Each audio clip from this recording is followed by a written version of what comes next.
21वीं सदी का ये है उभरता हुआ भारत। पिछले लगभग 30 से 35 सालों में भारत ने न जाने कई अनगिनत ऊंचाइयों को तय किया है। आधुनिक भारत में बड़े बड़े शहरों का विकास बेमिसाल तरीकों से हो रहा है। लोगों की आमदनी में बढ़ोतरी के कारण उनकी जीवन शैली में भी बदलाव आया है। जिंदगी 2400 घंटे सक्रिय रहती है। इस तेजी से रफ्तार पकड़ते हुए भारत में व्यवसाय, आधुनिक उद्योग, बड़े बड़े विश्वविद्यालय, संचार माध्यम, विज्ञान, तकनीकियां एवं राजनीति भी एक अहम हिस्सा है। शायद इन्हीं कई वजहों से आज भारत उस मुकाम पर पहुंच चुका है जहां पर इसे सुपर पावर कहलाने का दर्जा प्राप्त हो रहा है। पर इस उभरते हुए भारत के मुखौटे के पीछे एक दूसरा भारत भी है, जहां लगभग 6 लाख से ज्यादा गांव बसे हुए हैं। जिंदगी यहाँ शहरों के मुकाबले खुश मिजाज नहीं है। दिक्कतें और कठिनाइयां यहाँ हर कदम पर दस्तक देती हैं। जहां पर पुरुष और महिलाओं में अंतर रखा जाता है। कितनी महिलाएं जिनके पास हुनर तो है, फिर भी अपना जीवन 4 दीवारी के दायरे में ही बिताती हैं। कंडों के धुओं को सोखना तो एक दस्तूर सा बन गया है। परिवार और पति के डर ने तो उनके सपनों को जैसे दबा सा दिया है। पर थोड़ी सलाह और मार्गदर्शन सारे गांव की महिलाओं में काफी परिवर्तन ला सकता है। कुछ ऐसी ही कहानी हम आपके सामने प्रस्तुत करते हैं। ये कहानी है सीमा की, जो उत्तर भारत के एक छोटे से गांव में रहती है।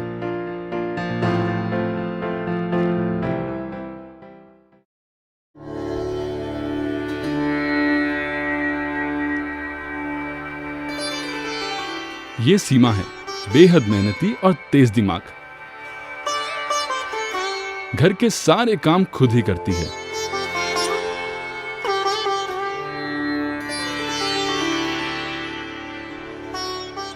बच्चे स्कूल जाते हैं और पति रोजी रोटी कमाने काम पर।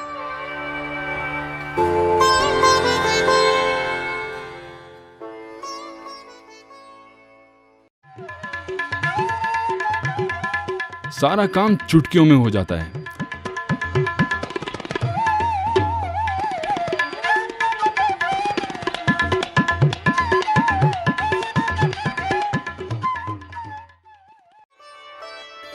शायद इसीलिए सीमा का दिन का काफी समय भी बच जाता है। इस बात को लेकर सीमा बड़ी चिंतित रहती है कि कब ये वक्त गुजरे और उसके बच्चे स्कूल से वापस आएं।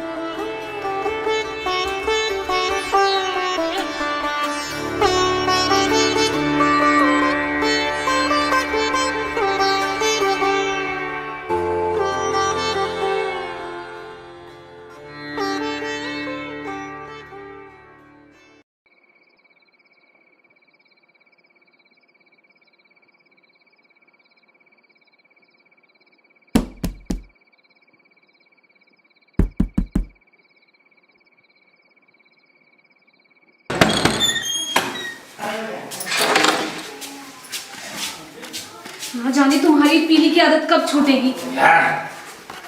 तू बस खाना ला जा।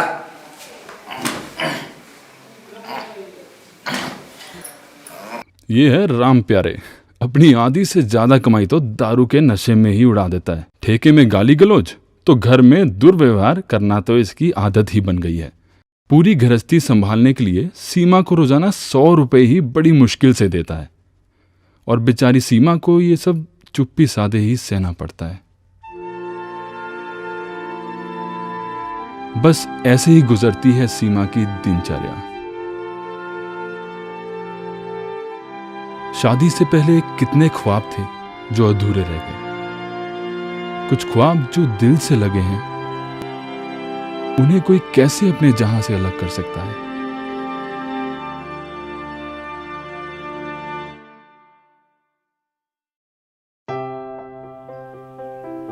ये जया है, सीमा की बचपन की सहेली। मेहनत की पाई पाई जमा करके शहर में एक बेकरी का कारोबार शुरू किया है। जया का व्यापार अब सफलता की राह पकड़ चुका है। बेकरी और कारोबार के नाम सुनते ही सीमा के मन में एक जिज्ञासा सी होती है। सीमा पूछती है कि ये सब आखिर उसने किया कैसे। काश मैं भी ऐसा कुछ कर पाती। लो भला तो करो ना, किसने रोका है। आजकल तो थोड़े बहुत पैसों में ही एक अच्छा खासा कारोबार शुरू किया जा सकता है। और फिर कब तक चूल्हे को फूंक मारती रहोगी। अच्छा चलो बताओ, तुम्हारी क्या करने की चाह है? थोड़ा सिलाई बुनाई कर लेती हूँ, साड़ी में फॉल लगा लेती हूँ। गांव की महिलाएं तो मेरे पास अपने फटे हुए कपड़े भी ले आती हैं, मैं उन्हें भी सिल देती हूँ। गांव में ऐसा काम शायद ही कोई करता हो। अरे वाह, तो फिर परेशानी क्या है? तुम इसे ही अपना कारोबार बना लो, तुम्हारा शौक भी पूरा हो जाएगा और घर में 2-4 पैसे भी आ जाएंगे। बस फिर क्या, सीमा को अब शुरुआती प्रोत्साहन मिल जाता है। सीमा बेचैनी में राम प्यारे को अपने मन की बात बताती है कि वो खुद से सिलाई बुनाई का कारोबार चालू करना चाहती है, पर राम प्यारे तो ये सब खुराफात तेरे दिमाग में आती कहाँ से है? पर मैं कमा रहा हूँ ना, मैं तू अपना ज्यादा दिमाग मत चला। तू वही कर जो बाकी औरतें करती हैं, चौका बर्तन संभाल और ज्यादा दुनियादारी के चक्कर में मत पड़, समझी?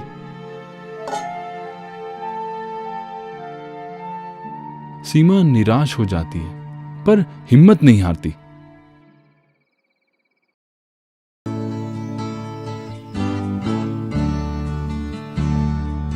अपनी दुविधा लेकर सीमा जया के पास जाती है और पहुंचते ही अचंभित रह जाती है कि उसने इतने कम समय में इतनी तरक्की कैसे कर ली। सीमा अपनी जिज्ञासा जया के सामने रखती है। तुमने अपना कारोबार खुद से ही चालू किया, मगर ये चमत्कार हुआ कैसे? देखो सीमा, कारोबार शुरू करने के लिए एकमात्र चीज होती है पैसा। तो तुम आज ही से पैसा बचाना शुरू कर दो। पैसा बचाने के लिए भी तो पैसा चाहिए ना, इतना पैसा आएगा कहाँ से? मुन्नी के पापा तो रोज सिर्फ 100 रुपए ही देते हैं, उसी में ही घर का राशन और बाकी खर्चे निकालने पड़ते हैं। सीमा, जैसे लोग पैसे बचाते हैं इमरजेंसी के लिए, वैसे तुम अपना कारोबार शुरू करने के लिए पैसे बचाओ। फिजूल के खर्चे कम करो, रोज के रोज कुछ ही रुपए बचाओ और देखते ही देखते तुम्हारे पास काफी पैसा आ जाएगा। मैं कोशिश करती हूँ। कोशिश? कारोबार चालू करना है कि नहीं? हाँ, तो फिर कोशिश नहीं, उस पर अमल भी करना पड़ेगा। तुम एक काम क्यों नहीं करती, बैंक में खाता खोल लो। अब क्या हुआ सीमा? मुन्नी के पापा को कैसे मनाऊं? मैंने उनसे बात की थी पर उन्होंने मुझे साफ मना कर दिया था।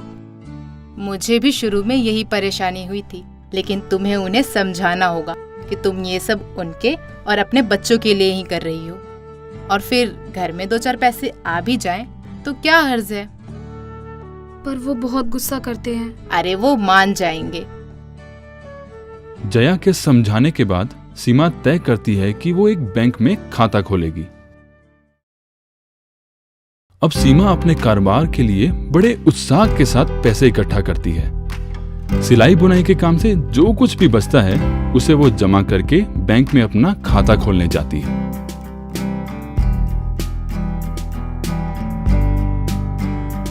सीमा बैंक के अधिकारी से निजी बचत खाता खोलने की विधि को समझती है। निजी बचत खाता खोलने के लिए अनिवार्य दस्तावेज इस प्रकार हैं: पहचान प्रमाण के लिए आधार कार्ड, पासपोर्ट, मतदाता पहचान पत्र इत्यादि। निवास के प्रमाण के लिए राशन कार्ड, पासपोर्ट, आधार कार्ड इत्यादि। इन सब दस्तावेजों के साथ आपकी फोटो और निवेदन पत्र भरकर अपनी आवश्यक कुल राशि जमा कराएं।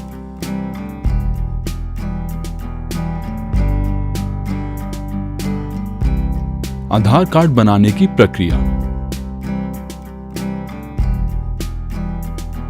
अपने पहचान और आवास प्रमाण के दस्तावेज के साथ आधार कार्ड का नामांकन पत्र लेकर किसी भी स्थानीय नामांकन केंद्र में जाएं, या फिर आप भारत के किसी भी नामांकन कैंप जो कि UIDAI द्वारा प्रमाणित हो वहां जा सकते हैं। नामांकन केंद्र में दस्तावेजों का सिद्धिकरण होगा।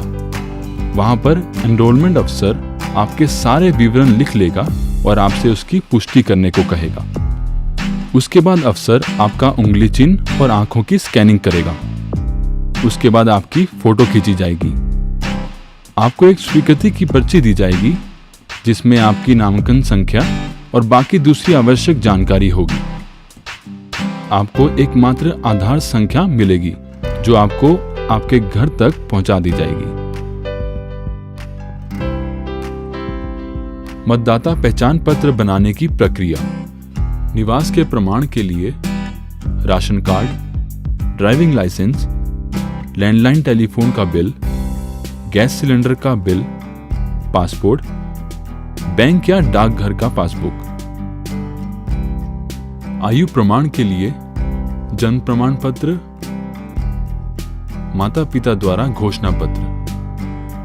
फॉर्म 6 को निःशुल्क निर्वाचक रजिस्ट्रीकरण अफसर, सहायक निर्वाचक रजिस्ट्रीकरण अफसर या बूथ स्तर के अफसरों के कार्यालयों से प्राप्त किया जा सकता है। पासपोर्ट बनाने की प्रक्रिया। पासपोर्ट के निवेदन पत्र के साथ आवश्यक दस्तावेज, जन्म तिथि के प्रमाण के लिए जन्म प्रमाण पत्र इत्यादि। पहचान पत्र फोटो के साथ, जो कि पासपोर्ट सेवा केंद्र के अफसरों द्वारा जांचा जाएगा। निवास का प्रमाण पत्र, राष्ट्रीयता का प्रमाण पत्र।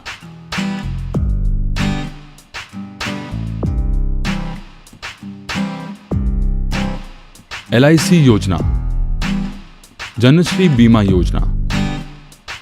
इस योजना का उद्देश्य ग्रामीण और शहरी गरीब व्यक्तियों को गरीबी रेखा से नीचे और मामूली गरीबी रेखा से ऊपर जीवन बीमा सुरक्षा प्रदान करना है।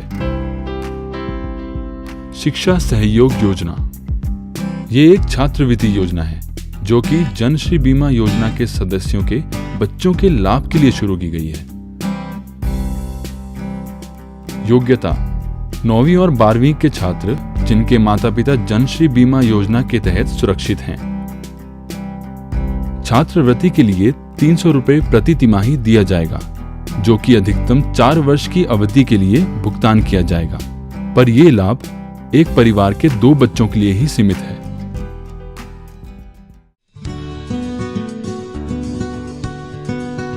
सीमा बैंक में इतने पैसे जमा कर चुकी थी कि वो एक सिलाई की मशीन खरीद सके। सिलाई की मशीन यानी कम वक्त में ज्यादा उत्पादन, और ज्यादा उत्पादन मतलब कारोबार में मुनाफा और ज्यादा आमदनी। राम प्यारे भी सीमा की इस तरक्की से खुश हो जाता है, क्योंकि धीरे धीरे वो भी समझ जाता है कि सीमा की ये दुनियादारी काम आ रही है और घर के खर्चों का बोझ भी हल्का हो रहा है। बच्चे अब सुकून से पढ़ सकते हैं, क्योंकि अब उनकी स्कूल की फीस भी वक्त पर जमा हो रही है। अब सीमा तरक्की की रफ्तार पकड़ रही है।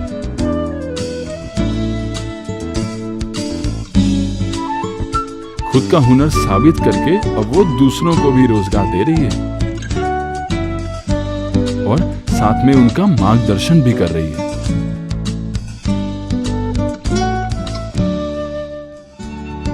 तो ये था हमारा एक महत्वपूर्ण सा सफर। हमें पता है कि भारत में ऐसी लाखों महिलाएं हैं जिनके हजारों सपने हैं और उन्हें भी ऐसी ही परिस्थितियों से गुजरना पड़ता है। पर इन हालातों से न कि हमें घबराकर, बल्कि हौसला और साहस जुटाकर हिम्मत के साथ आगे बढ़ना होगा। जिंदगी 2 पल की तो होती नहीं, जो आज शुरू और कल खत्म। ऐसे काम धीरज और धैर्य के साथ किए जाते हैं, और जिसने धैर्य बनाकर रखा, अंत में जीत उसी की होती है। चलिए अब हम चलते हैं किसी और सीमा को एक नई राह दिखाने। पर जाने से पहले हम आपको एक बात से वाकिफ करा दें। बड़े लोन की बजाय अगर आप छोटा लोन लेकर कारोबार शुरू करते हैं तो हमेशा फायदे में रहेंगे। किसी भी स्थानीय सूदखोर से सावधान रहें, क्योंकि वो आपको बड़े ब्याज पर छोटा लोन देते हैं और आपका मानसिक शोषण करते हैं। इसीलिए आप अपने ग्रामीण बैंक या फिर स्टेट बैंक से इस बारे में पता करें। तो चलिए अब हम आपसे विदा लेते हैं, पर हमारी मुलाकात जरूर होगी किसी गांव में या किसी समारोह में या फिर किसी सफर में, और तब आप हमें अपनी तरक्की की दास्तान बयान करना। अलविदा।